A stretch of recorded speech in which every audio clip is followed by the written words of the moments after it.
നമസ്കാരം, news prime മലയാളത്തിലേക്ക് സ്വാഗതം. BJP വർഗീയ പാർട്ടിയാണ് എന്ന കാര്യത്തിൽ യാതൊരു തർക്കവുമില്ല, സംശയവുമില്ല. എന്നാൽ വർഗീയത പറഞ്ഞ് പല സംസ്ഥാനങ്ങളിലും അവർ വോട്ട് പിടിക്കാറില്ല. അത് അണ്ടർസ്റ്റുഡായ ഒരു കാര്യമായാണ് കണക്കാക്കുന്നത്. അവർ വികസനം എന്ന രീതിയിൽ അതിൻ്റെ ഒരു വർണ്ണക്കടലാസിൽ പൊതിഞ്ഞുകൊണ്ടാണ് വർഗീയത എല്ലായിടത്തേക്കും വിളമ്പുന്നത്. പക്ഷെ പച്ചയ്ക്ക് വർഗീയത പറഞ്ഞ് യാതൊരു മടിയുമില്ലാതെ അധികാരത്തിൽ BJP ചുരുക്കം ചില സംസ്ഥാനങ്ങളുണ്ട്. അതായത് ദേവസ്ഥാനം ഇരിക്കുന്ന ഇടമാണ്. ഇവിടെ മറ്റേതെങ്കിലും പാർട്ടി അധികാരത്തിൽ വന്നാൽ മുടിഞ്ഞു പോകും. ഇവിടെ കൃത്യമായും ഭക്തവികാരം ഊട്ടിയുറപ്പിക്കേണ്ട സ്ഥലമാണ്.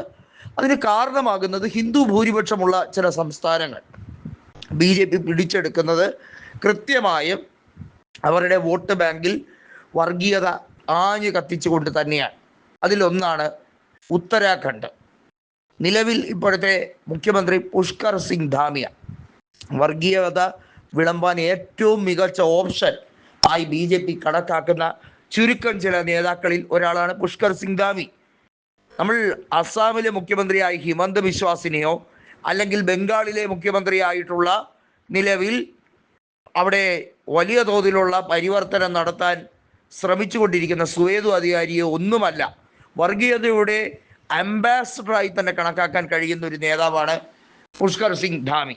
ചെറിയ സംസ്ഥാനമായതുകൊണ്ട് അതിൻ്റെ കാഠിന്യം കുറവാണ് എന്ന് വേണമെങ്കിൽ പറയാമെന്നാണ് കോൺഗ്രസ് നേതൃത്വം പറയുന്നത്. കോൺഗ്രസിൻ്റെ അപജയത്തിന് പല കാരണങ്ങളുമുണ്ട്.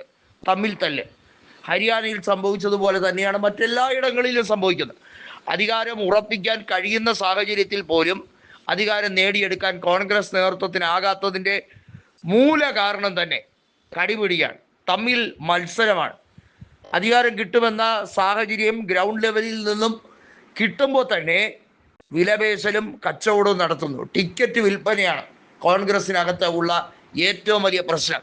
അങ്ങനെ വരുമ്പോൾ പല കോൺഗ്രസ് നേതാക്കൾക്കും യഥാർത്ഥ പ്രവർത്തകർക്ക് ടിക്കറ്റ് കിട്ടാതെ ഇരിക്കും, ഉപജാപകർക്ക് ടിക്കറ്റ് കിട്ടും. അങ്ങനെ വരുമ്പോൾ അവിടെ വിമതശല്യം, വിമത നീക്കമുണ്ടാവും.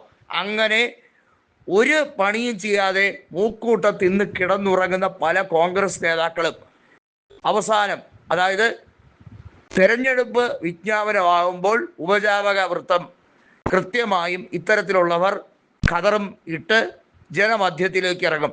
ഇവർക്ക് വേണ്ടി സാധാരണക്കാരായ ബ്ലോക്ക് പ്രസിഡന്റുമാർ, അഹോരാത്രം പ്രവർത്തിക്കുന്ന പ്രസിഡന്റുമാർ ഇറങ്ങി പ്രവർത്തനം നടത്തുന്ന ശൈലിയാണ് ഈ സംസ്ഥാനങ്ങളിലൊന്നും കോൺഗ്രസ് ഗതി പിടിക്കാതെ പോകുന്നു. അത് ഇനിയും അങ്ങനെ തന്നെ ഉണ്ടാകാനുള്ള എല്ലാ സാധ്യതയും പല സംസ്ഥാനങ്ങളിലുമുണ്ട്. അത് തിരിച്ചറിഞ്ഞുകൊണ്ട് ഉത്തരാഖണ്ഡിൽ മാതൃകാ മോഡൽ നടപ്പിലാക്കാനുള്ള ശ്രമം സ്വാഗതാർഹമാണ് എന്നുള്ളത് തന്നെയാണ്. അതായത് വിജയ് ബഹുഗുണെ പോലുള്ള വലിയ നേതാക്കളൊക്കെ മാറി നിൽക്കട്ടെ. ഹരീഷ് റാവത്തിൻ്റെയൊക്കെ കാലം കഴിഞ്ഞു.